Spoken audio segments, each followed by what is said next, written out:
Baik, langsung saja. Untuk itu pada Mas Nasrul Umam, waktu start 20-an menit ya maksimal ya Mas ya untuk presentasi sehingga nanti bisa lebih banyak waktu untuk mendapatkan masukan-masukan dari teman-teman.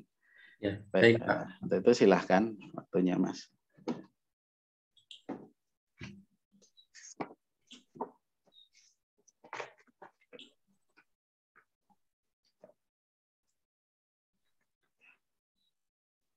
Apakah sudah kelihatan? Ya sudah Mas. Ya. Ya. Assalamualaikum warahmatullahi wabarakatuh. Waalaikumsalam warahmatullahi wabarakatuh. Salam sejahtera untuk kita semua. Selamat pagi. Kepada yang saya hormati, Dr. M. Wahyu Kuncoro, MSI, selaku dosen, ketua penguji ujian komprehensif saya. Yang saya hormati Dr. Rahma Widiana, MSI, psikolog, selaku penguji ujian komprehensif saya. Dan yang saya hormati Ibu Dr. Triana Nur Edwina, MSI, psikolog, selaku dosen pembimbing tesis saya. Dan tidak lupa saya ucapkan terima kasih kepada teman-teman yang sudah hadir dalam ujian komprehensif saya kali ini. Baik, langsung saja akan saya presentasikan penelitian saya yang berjudul Hubungan antara prokrastinasi akademik dan dukungan sosial keluarga dengan stres akademik pada mahasiswa di Universitas Mercubuana Yogyakarta. Latar permasalahan pada penelitian saya adalah bahwa pada era Society 5.0 saat ini, yaitu manusia yang berpusat pada berbasis teknologi, ya, perkembangan teknologi yang begitu pesat termasuk adanya peran manusia yang tergantikan oleh kehadiran robot cerdas atau artificial intelligence dianggap dapat mendegradasi peran manusia. Nah, era Society 5.0 sendiri adalah lanjutan dari era industri 4.0, di mana era serba digital dalam segala hal. Dan di Indonesia sendiri, implementasi era industri 4.0 masih belum tuntas. Nah, transformasi digital yang mengalami perkembangan sangat cepat telah mengubah kebiasaan masyarakat, tidak terkecuali mahasiswa, di mana proses belajar mengajar baik di sekolah maupun di universitas terdistraksi dengan perkembangan teknologi saat ini. Permasalahan yang dihadapi adalah untuk mahasiswa yang sudah siap dengan perkembangan akan lebih mudah mengikuti proses pendidikan dengan baik. Artinya tidak ada masalah ya. Tetapi sebentar.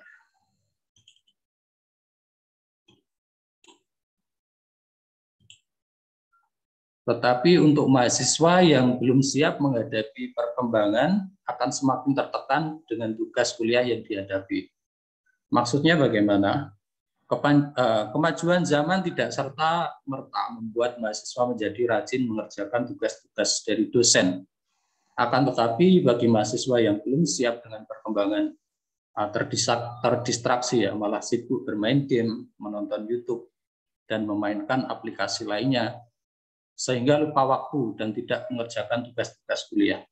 Nah, tugas-tugas kuliah yang semakin menumpuk karena tidak dikerjakan dan tuntutan dari dosen yang saling bertentangan dengan diri mahasiswa, dan juga batas waktu yang sempit dalam mengumpulkan tugas perkuliahan, ini menyebabkan stres akademik pada mahasiswa. Hal ini didukung dari penelitian yang dilakukan oleh Harahap dan kawan-kawan.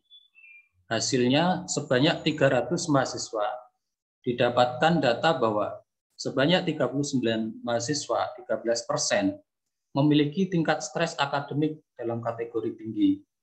Dan sebanyak 225 mahasiswa, 75%, memiliki tingkat stres akademik pada kategori sedang. Dan sebanyak 36 mahasiswa, 12%, memiliki tingkat stres akademik yang berada pada kategori rendah.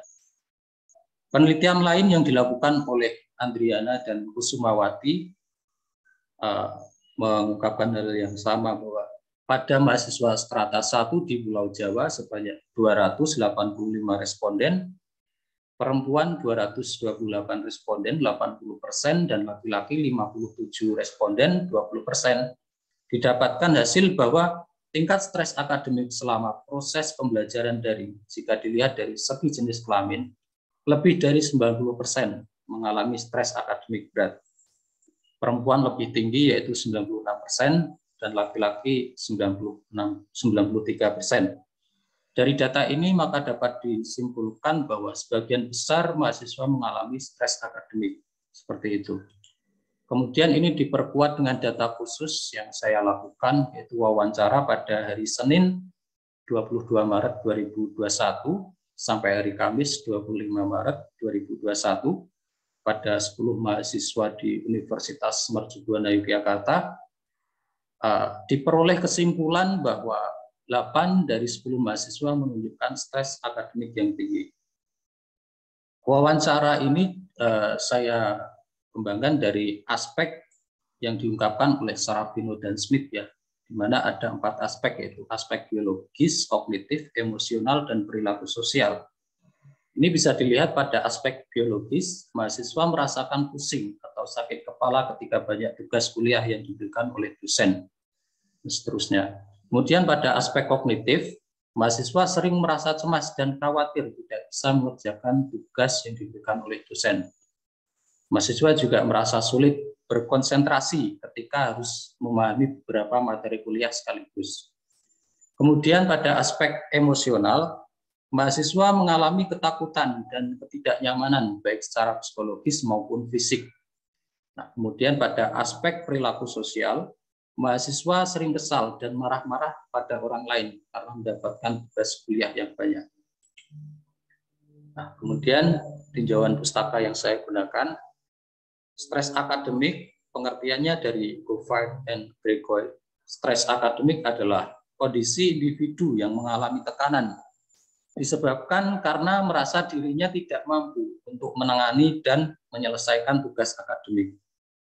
Adapun dimensi-dimensi stres akademik atau aspek-aspeknya, itu menurut Sarafino dan Smith, dimensi dari stres ada 4, yaitu aspek biologis, kemudian aspek kognitif, aspek emosional, dan aspek perilaku sosial.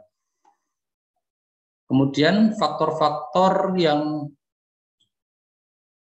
mempengaruhi stres akademik menurut Nish-Alchnik dan Holzach menjelaskan bahwa faktor yang mempengaruhi stres akademik yaitu ujian menulis, kecemasan berbicara di depan umum, prokrastinasi, dan standar akademik yang tinggi. Di sini saya memilih faktor prokrastinasi sebagai faktor internal. Prokrastinasi yang erat kaitannya dengan akademik adalah prokrastinasi akademik yang menjadi variabel X saya. Apa itu yang disebut dengan prokrastinasi akademik? Prokrastinasi akademik adalah jenis penundaan yang dilakukan pada jenis tugas formal yang berhubungan dengan tugas akademik, menurut Ferrari dan kawan-kawan. Kemudian aspek-aspek prokrastinasi akademik itu ada 3 menurut Tuckman, yaitu pertama kecenderungan untuk menunda menyelesaikan tugas, kemudian yang kedua kecenderungan untuk menghindari ketidaknyamanan, dan kemudian yang ketiga kecenderungan untuk menyalahkan orang lain. Faktor yang mempengaruhi stres akademik yang kedua, yaitu menurut Smith, ada 5, yaitu variabel internal, kemudian karakteristik kepribadian, variabel sosial kognitif, kemudian hubungan lingkungan sosial. Ini meliputi dukungan sosial yang diterima dan integrasi dalam hubungan interpersonal. Dan yang terakhir adalah strategi coping. Nah, di sini saya memilih hubungan lingkungan sosial sebagai faktor yang mempengaruhi stres akademik. Ya, di situ ada dukungan sosial seperti itu. Nah, dukungan sosial ini diungkapkan oleh Peirce dalam Kyle and Kavanaugh, mengungkapkan bahwa ketika individu mengalami suatu masalah dan berada dalam situasi krisis, dukungan sosial berupa pendampingan emosional dan informasional dapat membantu individu untuk menghadapinya. Ini dikuatkan dengan penelitian yang dilakukan oleh Wistarini dan Warheni bahwa dukungan sosial keluarga berpengaruh terhadap tingkat stres akademik mahasiswa. Seperti itu. Dukungan sosial keluarga adalah variabel X2 saya ya. Jadi dukungan sosial keluarga adalah bentuk dukungan seperti perhatian, kenyamanan, penghargaan, penerimaan, dan bantuan saat dibutuhkan yang berasal dari keluarga, menurut Sarafino dan Smith. Aspek-aspek dukungan sosial keluarga, menurut Sarafino dan Smith juga, terdapat 4 aspek dukungan sosial, yaitu dukungan penghargaan, kemudian dukungan informatif, kemudian dukungan emosional, dan dukungan instrumental. Menurut Sarafino dan Smith, dukungan sosial merupakan suatu hal yang mengacu pada rasa senang yang dirasakan oleh individu karena adanya pertolongan atau bantuan dari orang lain. Kepedulian sehingga ketika individu menerima bantuan tersebut, maka akan merasa diterima, dihargai, dan dicintai oleh kelompok. Sama halnya ketika mahasiswa mendapat dukungan sosial dari keluarganya, maka ia akan merasa diterima, dihargai, dan dicintai oleh kelompoknya, oleh keluarganya. Ini dikuatkan dengan penelitian yang dilakukan oleh Ernawati dan Rusmawati 2015 menunjukkan bahwa dukungan sosial dari keluarga, lebih khususnya dukungan sosial dari orang tua, memberikan pengaruh terhadap stres akademik siswa. Adapun landasan teori yang saya gunakan dalam menjelaskan prokrastinasi akademik dan menjelaskan pengaruh dari prokrastinasi akademik dan dukungan sosial keluarga terhadap stres akademik dalam penelitian ini adalah menggunakan teori kognitif sosial yang dikembangkan oleh Albert Bandura. Didasarkan atas proposisi bahwa baik proses sosial maupun proses kognitif adalah sentral bagi pemahaman mengenai motivasi, emosi, dan tindakan manusia. Nah, dalam teori kognitif, perilaku manusia sangat dipengaruhi oleh keteraturan dan konsekuensi respon. Nah, konsekuensi respon itu mempengaruhi perilaku terutama melalui nilai informatif dan insentifnya. Nah, stres akademik sendiri adalah hasil konsekuensi respon dari pengaruh nilai informatif dan insentif. Nah, menurut Bandura terdapat 3 insentif penting yang berfungsi sebagai sistem pengatur perilaku, yaitu yang didasarkan pada konsekuensi eksternal, kemudian konsekuensi tak langsung, dan konsekuensi yang dihasilkan oleh diri sendiri. Nah, prokrastinasi akademik adalah konsekuensi yang dihasilkan oleh sendiri. Sedangkan dukungan sosial keluarga merupakan konsekuensi eksternal yang memberikan pengaruh dari luar terhadap stres akademik mahasiswa. Kerangka teori yang saya gunakan kerangka teorinya bisa dilihat pada gambar berikut.